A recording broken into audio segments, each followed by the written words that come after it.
Part 1. Ma femme m'avait promis une petite soirée tranquille avec des collègues. Le genre de truc ennuyeux où l'on sert des chips dans un saladier et où tout le monde repart avant 22 heures. Quand je suis revenu chez moi, il y avait tellement de voitures devant la maison qu'on aurait dit que les Suns jouaient dans mon salon. Et ce que j'ai vu dans la cuisine m'a appris que Jen ne m'avait pas seulement menti sur la soirée. Elle avait organisé mon absence. Je m'appelle Mike Thompson, 42 ans, propriétaire d'une petite entreprise de dératisation à Phoenix, ce qui veut dire que je passe mes journées à chasser des nuisibles dans les greniers des autres. Ironique, quand on pense que le plus gros problème était assis depuis des mois à ma propre table de cuisine. J'étais marié à Jen depuis 18 ans. 18 ans de factures payées à l'heure, de réparation de clim en urgence, de rendez-vous médicaux, de courses aux fries, de dimanche à monter des meubles en jurant contre des notices écrites par des gens manifestement fâchés avec l'humanité. Et surtout, 10 ans à construire une routine solide pour notre fils Tyler. Tyler est autiste, brillant, doux, précis, comme une horloge suisse qui aurait grandi sous le soleil de l'Arizona. Il aime ses céréales dans le bol bleu, ses chaussettes sans couture, ses trajets prévisibles, ses dinosaures alignés du plus petit au plus grand. Quand sa routine explose, son monde tremble. Et quand son monde tremble, le mien s'arrête. Ce jeudi-là, Jen m'a appelé vers 16h30. J'étais dans mon camion, encore en chemise kaki, avec le logo Thompson Pest Solutions sur la poitrine. Je venais de sortir d'une maison à Scottsdale, où un type riche m'avait demandé si les scorpions pouvaient respecter les limites de propriété. J'allais lui répondre que même les humains n'y arrivaient pas toujours. Mais j'avais choisi le professionnalisme, comme un homme faible. Le téléphone a vibré sur le tableau de bord. Jen, j'ai décroché. Mike, tu peux me rendre un service ce soir. Sa voix était douce, trop douce, le genre de douceur qu'on met sur une brûlure avant de demander à quelqu'un de signer un chèque. Ça dépend. Tu as encore acheté un miroir trop grand pour le couloir? Non, arrête. C'est juste que quelques collègues veulent passer à la maison. Rien de fou. Un truc calme. Calme comment? 3, 4 personnes. On boit un verre. On parle boulot. Tu sais? Je ne savais pas. Parce que les collègues de Jen, je les avais vus 2 fois. Et à chaque fois, ils parlaient, comme s'ils étaient dans une réunion qui refusait de mourir. Et Tyler? Ai-je demandé. Il y a eu une demi-seconde de silence. Pas assez pour accuser quelqu'un. Assez pour que mon cerveau prenne une note. Justement, je me disais que ce serait mieux que tu l'emmènes chez Danny, avec du bruit, des inconnus. Ça risque d'être compliqué pour lui. Là, elle avait touché le bon bouton. Tyler, sa stabilité, son calme, son espace, on ne négocie pas avec ça. On protège. Tu aurais pu me prévenir avant. Je sais, je suis désolé. C'est venu comme ça. Encore cette voix, velours et petite fissure. D'accord, je l'emmène chez Danny, mais pas tard. Tyler à école demain. Merci, vraiment. Tu es un amour. Un amour, après 18 ans, quand votre femme vous appelle. Un amour, en milieu de semaine. Soit elle a rayé la voiture, soit elle cache quelque chose. Parfois les deux. Je suis rentré à 17h15. Jen était déjà maquillée. Pas son maquillage de bureau. Non, celui du vendredi soir. Cheveux lâchés, boucles discrètes. Parfum que je connaissais, mais qu'elle ne mettait presque plus pour moi. Tyler était dans le salon, casque anti-bruit autour du cou, en train de faire avancer un T-Rex sur le rebord du canapé. « Papa, on va chez oncle Danny. »« Oui, champion. Soirée pizza et Lego. Programme très sérieux. » Il a souri sans lever les yeux. Jen est passée derrière moi avec une nappe roulée sous le bras. « Tu prends ses affaires sensorielles. »« Déjà dans le sac, » ai-je répondu. Elle a hoché la tête, rapide, nerveuse. Puis elle a regardé par la fenêtre, comme si elle attendait une livraison. « Tes collègues arrivent à quelle heure ? » Vers 7 heures. Il est 17h30. Je veux juste préparer. Bien sûr, préparer une soirée de 4 personnes, comme un sommet international. Normal. Dans l'entrée, j'ai remarqué 2 sacs de glaçons dans une glacière, 3 bouteilles de tequila sur le comptoir, une enceinte Bluetooth énorme près de la télé, et des assiettes en carton empilées pour nourrir une équipe de foot. Je n'ai rien dit. Pas encore. Parce qu'un homme qui travaille dans les nuisibles apprend une chose. On ne tape pas dans le mur au premier bruit. On attend de savoir par où ça passe. J'ai installé Tyler dans mon pick-up, son sac à ses pieds. Il a demandé le même itinéraire que d'habitude. Indian School Road puis la 51. Pas Camelback. Jamais Camelback le jeudi. J'ai pris Indian School. Jen nous a fait signe depuis le Porsche. Sourire parfait. Trop parfait. Comme ces maisons témoins où personne ne vit vraiment. À mi-chemin, Tyler a mis ses écouteurs. Et moi, j'ai senti ce truc dans le ventre. Pas de la jalousie. Pas encore. Plutôt une alarme silencieuse. Celle qui vous dit que les détails ne s'alignent pas. Chez Danny, mon frère a ouvert en short. T-shirt des Cardinals. Sauce barbecue sur la main. Le roi des cafards en personne. Toujours élégant. Tyler, mon gars, j'ai les Lego. Tyler est entré sans drame. Bénédiction rare. J'ai embrassé son front. Je reviens plus tard. Après la pizza, a-t-il dit. Après la pizza. Ai-je confirmé?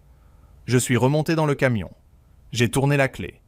Et là, j'ai vu ma caisse à outils, derrière le siège. Sauf qu'il manquait le détecteur thermique. Celui que j'avais laissé dans le garage, et dont j'avais besoin le lendemain à Mesa. Voilà l'excuse parfaite. Ou le piège parfait, selon le niveau d'optimisme du jour. J'ai envoyé un message à Jen. Je passe prendre le détecteur dans le garage. Aucune réponse. J'ai attendu 2 minutes. Rien. Alors j'ai roulé vers la maison. Plus je m'approchais, plus la rue devenait étrange. D'abord une berline noire inconnue, puis un SUV gris, puis une Mustang rouge garée de travers, devant notre boîte aux lettres. Élégance 0, discrétion -12. À 3 maisons de chez nous, j'ai entendu la musique. Pas un fond sonore. Non, de la basse qui secoue les fenêtres. J'ai coupé le moteur devant le trottoir d'en face. J'ai regardé notre maison. Les stores mi-fermés. Des silhouettes partout. Des rires. Des verres. Des gens sur le patio. Ce n'était pas une petite soirée. C'était une fête. Et ma femme venait de m'envoyer loin de chez moi avec notre fils pour que je ne la voie pas commencer. Ou plutôt continuer. J'ai traversé la rue calmement. Parce que perdre son calme donne toujours trop d'informations aux gens qui vous ont sous-estimé. J'ai ouvert la porte avec ma clé. L'air sentait le parfum, l'alcool, la clim poussait trop fort et le mensonge tiède. Personne ne m'a vu tout de suite. Normal. Dans ma propre maison. J'étais devenu l'invité surprise. Puis j'ai tourné la tête vers la cuisine. Jen était près de l'îlot. Un verre à la main. Marcus à côté d'elle. Son collègue aux chemises, trop serrées, et au sourire de vendeur de voitures d'occasion. Sa main posée beaucoup trop bas dans son dos. Et Jen ne reculait pas. Elle souriait. Alors j'ai refermé la porte derrière moi, assez fort pour que toute la pièce se taise. Et j'ai dit « Bonsoir, quelqu'un peut m'expliquer pourquoi ma maison ressemble à un club et pourquoi Marcus touche ma femme comme s'il payait une partie de l'hypothèque ?» Par 2. Le silence qui a suivi aurait pu tuer une plante verte. Même la musique a semblé avoir honte d'elle-même. Jen a pâli. Marcus a retiré sa main avec la lenteur d'un homme qui cherche encore une version de la réalité où il n'a pas l'air ridicule. Autour de nous, 30 personnes faisaient semblant de découvrir soudain un intérêt profond pour leurs verres en plastique. « Mike, a dit Jen, tu devais être chez Danny. » Mauvais choix de phrase. Vraiment. Dans le grand musée des phrases stupides, celle-là méritait une vitrine éclairée. Oui, c'est drôle. Moi aussi je croyais que je devais être chez Danny, ai-je répondu. Mais mon détecteur thermique m'a rappelé que je payais encore cette maison. Marcus a esquissé un sourire. Le genre de sourire qu'un homme porte quand il n'a jamais reçu de conséquences dans les dents. Écoute, mec, c'est juste une soirée. J'ai tourné la tête vers lui, doucement. Déjà, tu ne m'appelles pas mec dans ma cuisine. Ensuite, tu retires ton air de petit chef de rayon. Ça glisse sur le carrelage. Un type près du frigo a toussé pour cacher un rire. Marcus l'a fusillé du regard. Jen a posé son verre sur l'îlot. Ses doigts tremblaient à peine. Assez pour que je le voie. Pas assez pour que les autres comprennent. « Tu dramatises », a-t-elle murmuré. C'était juste plus de monde que prévu. Plus de monde que prévu, ai-je répété, en regardant les bouteilles alignées, l'enceinte, les sacs de glaçons, les inconnus dans mon salon. Jen, quand je trouve 3 cafards dans une cuisine, le client me dit toujours qu'il n'en a vu qu'un, mais personne ne prépare 12 pièges par accident. Son visage s'est fermé. Derrière elle, Marcus a levé les mains. On va pas faire une scène. Tu as raison, ai-je dit. On va faire simple. Tu prends ta veste, tes clés, ton égo en mousse, et tu sors. Il a ri. Une seconde. Juste une. T'es sérieux? Je me suis approché d'un pas. Pas menaçant. Pas besoin. Je mesure 1,86 m. J'ai passé 20 ans à ramper dans des combles à 50 degrés et à discuter avec des propriétaires qui pensent que les termites ont des droits. Je sais rester calme. Très sérieux, ai-je dit. Et je vais être clair. Tu quittes ma maison maintenant. Ou j'appelle la police pour intrusion.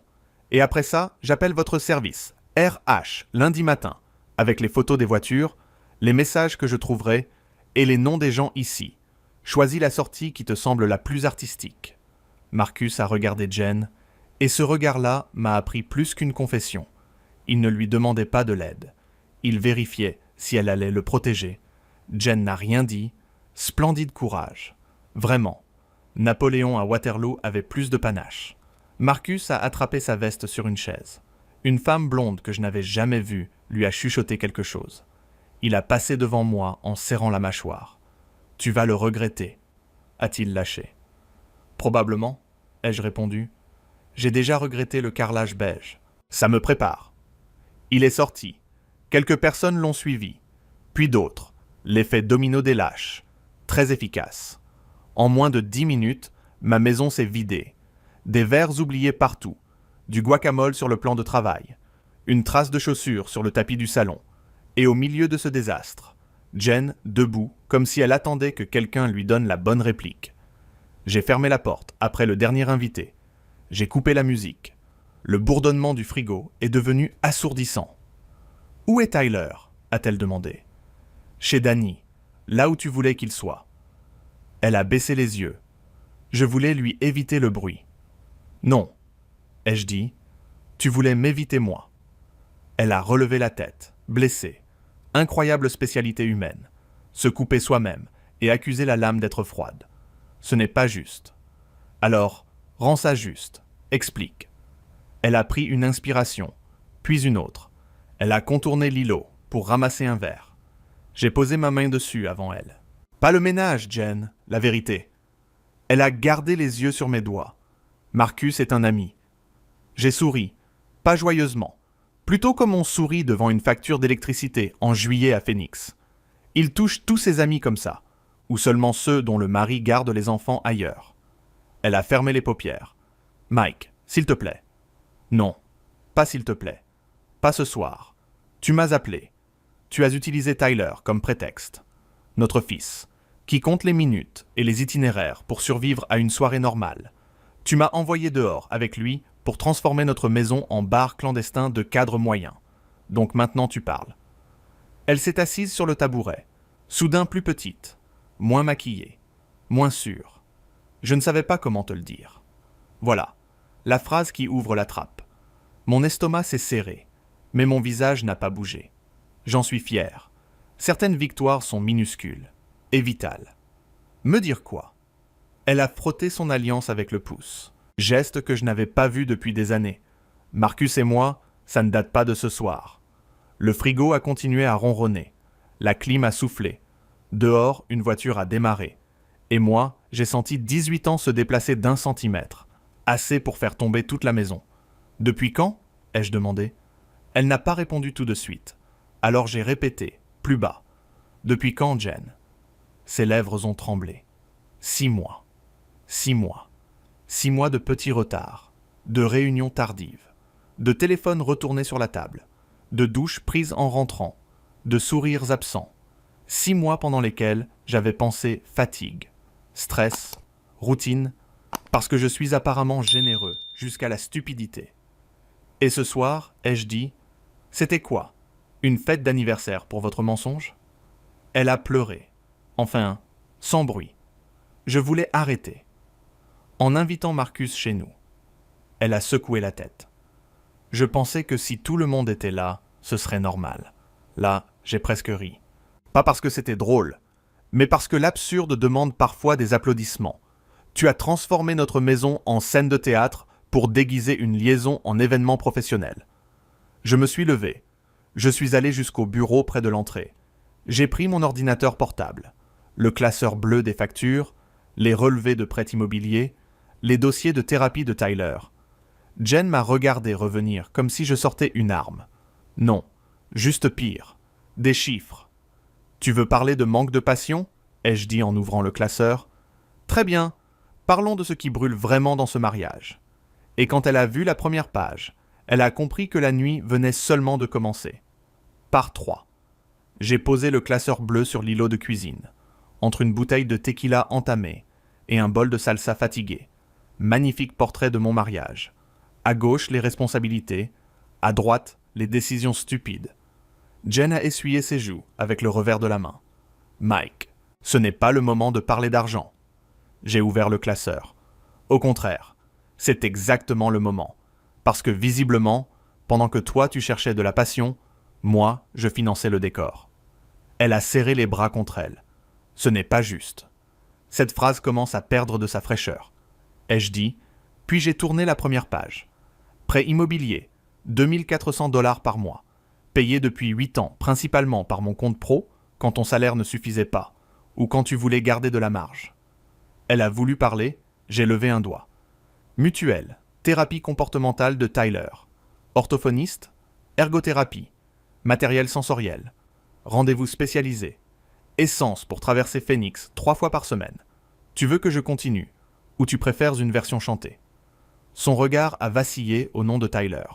Bien sûr, Tyler était la seule vérité, devant laquelle elle ne pouvait pas jouer les héroïnes incomprises. Je n'ai jamais dit que tu ne faisais rien, a-t-elle soufflé.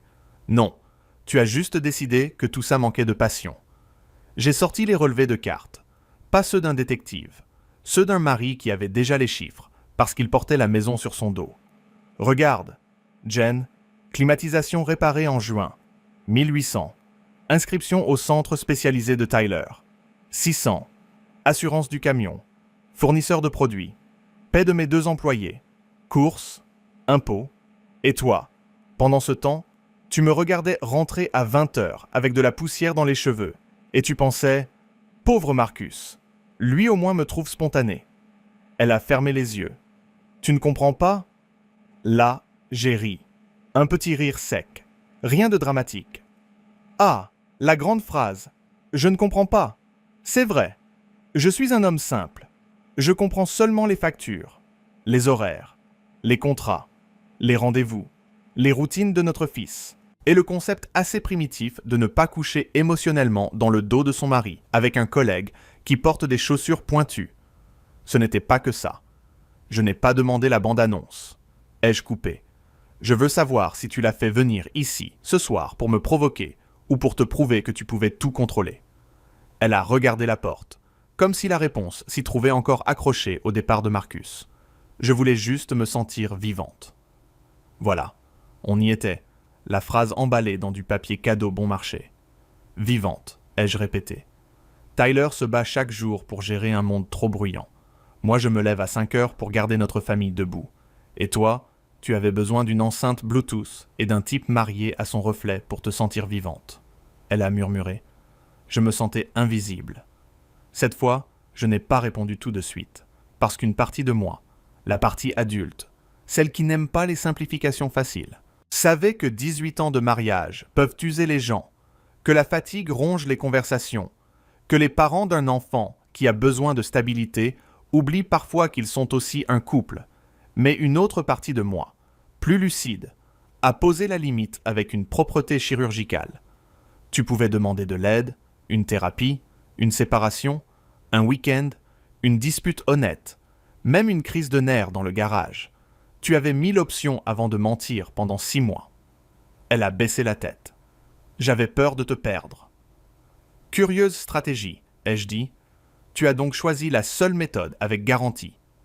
Elle a pleuré plus fort, mais je n'étais pas cruel, juste éveillé.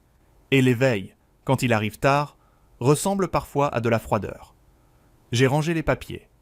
Lentement. Je vais chercher Tyler demain matin chez Danny. Ou plutôt non. Je vais le laisser dormir là-bas cette nuit. Il n'a pas besoin de rentrer dans une maison qui sent le mensonge et la tequila bon marché. Tu ne peux pas me l'enlever, a-t-elle lancé, enfin une étincelle. Je ne t'enlève pas, Tyler. Je le protège du chaos que tu as invité ici. Je suis sa mère. Et moi son père, celui que tu as utilisé comme chauffeur pour ta soirée. » La phrase l'a frappée. Je l'ai vue. Elle a porté une main à sa bouche. « Je suis désolé. »« Moi aussi, » ai-je dit. Désolé de ne pas avoir écouté mon instinct plus tôt. Je suis monté dans notre chambre. J'ai pris un sac de sport, 3 jeans, des t-shirts, mes papiers, le doudou de secours de Tyler dans le tiroir de la commode, et le classeur médical rangé dans l'armoire. Jen m'a suivi jusqu'au couloir, pieds nus, fragile, dans cette maison trop grande d'un coup. « Où tu vas ? » ?»« Chez Danny. »« Ce soir. »« Oui. »« On devrait dormir. Parler demain. » J'ai fermé le sac. « Dormir, Jen ? C'est pour les gens qui peuvent fermer les yeux sans revoir Marcus dans leur cuisine. » Elle a reculé comme si j'avais crié. Mais je n'avais pas crié. C'est ça le pire. Je n'avais plus besoin de volume.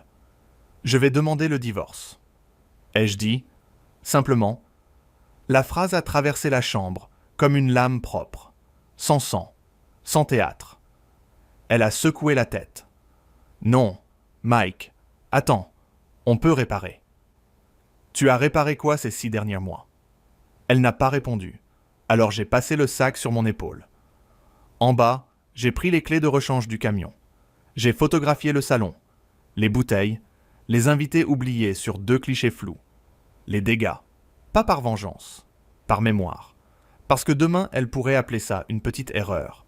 Et moi, je refusais que ma réalité soit repeinte en pastel. Au moment de sortir, mon téléphone a vibré. Un message de Marcus. Numéro inconnu, mais arrogance reconnaissable. Laisse-la respirer. Vieux, tu l'étouffes depuis des années. J'ai regardé l'écran, puis Jen, qui avait blêmi. Intéressant, ai-je dit. Il connaît déjà la version officielle. Elle a tendu la main. Mike, donne-moi le téléphone. J'ai souri, très calmement. Non. Et quand un deuxième message est arrivé, avec une menace à peine voilée sur mon entreprise, j'ai compris que le divorce n'allait pas seulement être douloureux, il allait être sale. Par 4. Le lendemain matin, chez Danny, j'ai bu un café si mauvais qu'il aurait pu décaper une piscine. Mais au moins, il était honnête. Tyler était assis par terre, en pyjama, occupé à classer des briques Lego par couleur. « Maison aujourd'hui », a-t-il demandé sans lever les yeux. J'ai respiré lentement. « Pas tout de suite, champion. On reste chez oncle Danny un peu. » Il a aligné une pièce rouge, puis une bleue. Routine différente. Oui, mais on va l'écrire. Danny a posé un carnet sur la table. Planning Thompson, édition spéciale crise familiale. J'ai presque souri. Mon frère avait le tact d'un marteau, mais parfois un marteau tient mieux qu'un vase. On a écrit les heures, petit déjeuner, école, thérapie, dîner, histoire. Tyler a vérifié 3 fois, puis il a hoché la tête. Contrat signé par l'autorité suprême. À 9 heures, j'appelais déjà un avocat recommandé par un client de Paradise Valley, maître de la garde partagée et des divorces, où les sourires cachent des couteaux en plastique. Elle s'appelait Rachel Kim. Voix calme. Question nette. Vous avez quitté le domicile avec votre fils. Oui, pour éviter le chaos. Vous avez des preuves? Photos, messages, historique financier. Très bien. Ne menacez personne. Ne répondez pas aux collègues. Documentez tout. Une femme raisonnable. Donc chère. Forcément. Jen a appelé 11 fois. Puis elle a envoyé. Marcus est parti. C'est fini.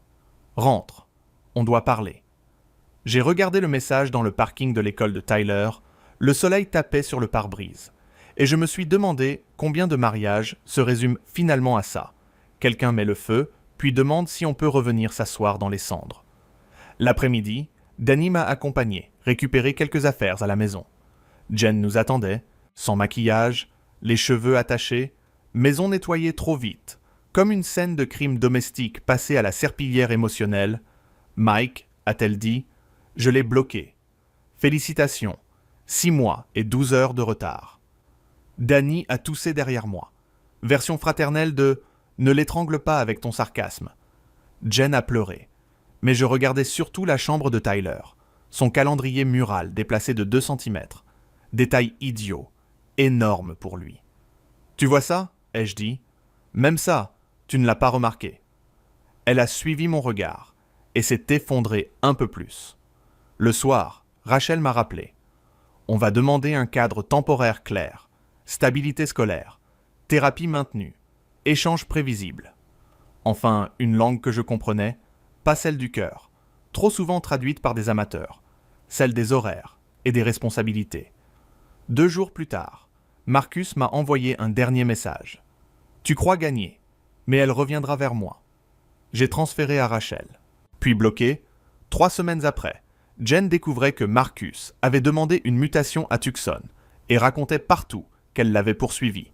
Charmant prince, modèle fuite assistée, 6 mois de mensonges, et monsieur disparaissait dès que le mot divorce entrait dans la pièce.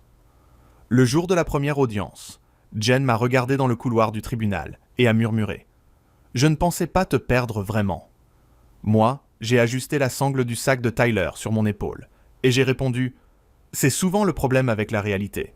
Elle n'attend pas qu'on y croie. » Puis, les portes se sont ouvertes, et j'ai compris que ma nouvelle vie commençait là. Pas après le jugement, pas après les excuses. Là, exactement, quand j'ai avancé sans me retourner, par 5. 6 mois plus tard, je vivais dans un appartement au nord de Phoenix. Pas grand, pas chic, mais calme. Le genre d'endroit où personne ne vous ment depuis la cuisine pendant que vous payez l'électricité. Tyler avait sa chambre, ses étagères, son calendrier, ses dinosaures alignés avec une précision qui ferait pleurer un ingénieur. La garde était partagée, cadrée, écrite, noir sur blanc, horaire fixe, échange au même endroit, thérapie maintenue, école prévenue, routine protégée. Bref, tout ce que les adultes auraient dû faire avant de transformer leur vie en mauvais épisode de série câblée, Jen et moi communiquions par messages courts, utiles, presque polis. Ce qui est parfois la forme la plus avancée de la civilisation, Marcus avait disparu comme prévu. Mutation à Tucson, puis silence radio. Apparemment, la passion éternelle supporte mal les convocations d'avocats et les pensions provisoires. Quelle surprise historique. Jen a essayé plusieurs fois de rouvrir la porte. On pourrait dîner tous les 3. On pourrait parler sans Rachel. Je ne suis plus la même. Je ne l'insultais pas. Je ne jouais pas au grand blessé. Je répondais simplement « Tyler a besoin de stabilité. Le reste viendra après. » Et après ne venait jamais. Parce que certaines portes ne sont pas fermées par colère. Elles sont fermées par hygiène. Mon entreprise, elle, grandissait. J'avais embauché un 3e technicien, signé 2 contrats avec des syndics d'immeubles, modernisé le site, acheté un second camion. Thomson, Pest Solutions, n'avait jamais aussi bien tourné. Amusant. Quand on enlève un mensonge de sa vie, on récupère une énergie indécente. Le samedi matin, Tyler et moi allions toujours au même diner. Pancakes pour lui, café noir pour moi. Il notait les plaques d'immatriculation rouges et bleues dans un carnet, puis me demandait si on passerait par Indian School Road. Comme prévu, je disais, et il souriait. Un soir, en rentrant, il a posé son sac, regardé autour de lui, puis déclaré « Ici, c'est calme. Rien de spectaculaire. Pas de violon. Pas de grande scène. Juste mon fils qui respirait mieux dans un endroit sans cris, sans musique trop forte, sans adultes qui maquillent leurs fautes avec des mots mous. J'ai accroché sa veste et j'ai senti quelque chose céder en moi. Pas de la tristesse, pas même du triomphe, plutôt une paix sèche, propre, solide. Jen avait gardé la maison, du moins pour l'instant. Moi j'avais gardé l'essentiel. Mon fils, mon nom, mon avenir, et cette capacité précieuse à me regarder dans le miroir, sans négocier avec ma propre dignité. Le divorce n'était pas encore totalement finalisé. Les papiers avançaient à la vitesse merveilleuse de l'administration. Mais ma décision, elle, était définitive. Je n'avais pas gagné contre Jen, ni contre Marcus. Ce n'était pas un match. J'avais simplement cessé de participer à une histoire où l'on me demandait de jouer l'idiot utile. Ce soir-là, Tyler s'est endormi après 2 chapitres d'un livre sur les planètes. J'ai éteint la lampe, fermé doucement la porte, puis je suis allé sur le balcon avec mon café. Phoenix brillait au loin, chaude, immense, imparfaite. Comme la vie, J'ai pensé à mes 18 ans de mariage, aux factures, aux promesses, aux signes que j'avais ignorés. Et je n'ai pas regretté d'avoir aimé, seulement d'avoir confondu patience et aveuglement. Maintenant, ma maison était petite, mon agenda chargé, mon compte bancaire encore convalescent, mais chaque bruit que j'entendais m'appartenait. Chaque silence aussi. Et pour la première fois depuis longtemps, personne ne m'attendait avec une version arrangée de la vérité. Alors j'ai souri dans le noir, calmement, parce que la liberté ne fait pas toujours du bruit. Parfois, elle ressemble juste à une porte qu'on ferme et à une clé qu'on garde enfin pour soi. I'm going with my home friends, including Darcy, one of our friends we've had since school, is getting married. She's actually my oldest friend. We've known each other for 22, 23 years. That's so cute. Nali, how are you today, by the way? And Cobb, sorry, Cobb, you came in while I was being all deep. Hi, Cobb. 9% of dating is filtering out bad eggs, I've suddenly realised. I've met my fair share of bad eggs over the last 6 months, to be fair, guys. I low-key want to move somewhere different simply to have a wider dating pool, the opportunity to actually socialise with queer people and go to queer events. I feel like maybe just a city is the solution there. There's a sexy side. Well, yeah, true. One of the biggest moments for me was realising you're not special. Okay, you're not. Yeah, that's so true as well, Dust. Can you show it to Discord? Yeah, I'll put it in chatting in Discord. If you can find that, I think that is a paid version, but she definitely had a free version because I listened to it. Good song. Hi, Michael. The quirkification of ADHD from the internet has ruined people's ability to understand how it actually works. I completely agree. The same with autism as well. It's like, I love this song. Oh my God, people love this song. It's a good song. Hi, Squirrel. Oh my God, you've come in and you've just been a good chatter. Welcome in. I always hear, well, you can't be ADHD, you're too quiet and laid back and it's really triggering. I always get told I'm doing too well to have it. Yeah, drives me insane.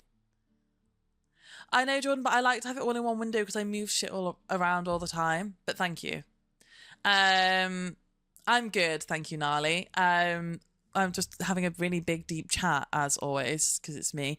My Fortnite games went terribly. I came 100th, guys. It's actually impressive to come 100th. Although Dot replied, at least you finished first, which I think is funny. One of my all-time... Is it really? Autism is injury drives me actually insane, yeah. Everyone actually pull up the misdiagnosis numbers. Please play the clip. Oh my God, wait, I don't think it got... Did it get clipped? Is it there? It's not about the way, I guess. Yeah, thank fuck. Oh, we just clipped it. Wait. Sorry, I'm gonna have to find... Okay, hang on. Let me see if I can find it. I think it's here. I found it. Hi, Omar.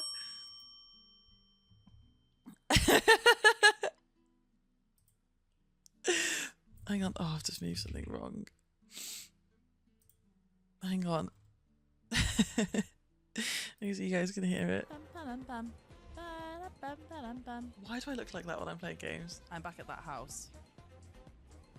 I'm back at the house again, guys. Full circle. Battlewood. I wonder what's up here. Isn't it just Georgia? Oh, shit. Out of my way, boys, if you got a tiny dong, cause I'm looking for a cock that's nice and long. There's something that this old girl really needs. A man with a 10-incher that's willing to pound this pussy. It's really, really good timing.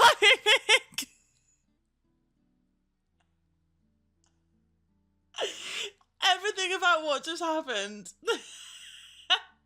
Welcome back, Cox. Thanks for the 300 bits. At least you finished in the top 100.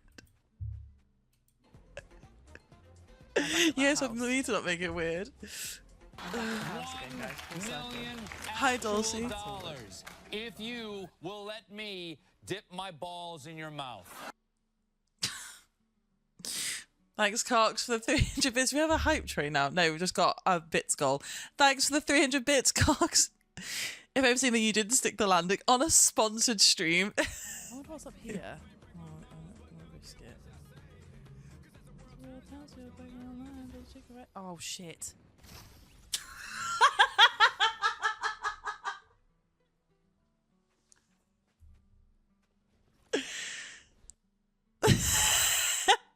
Just one more time.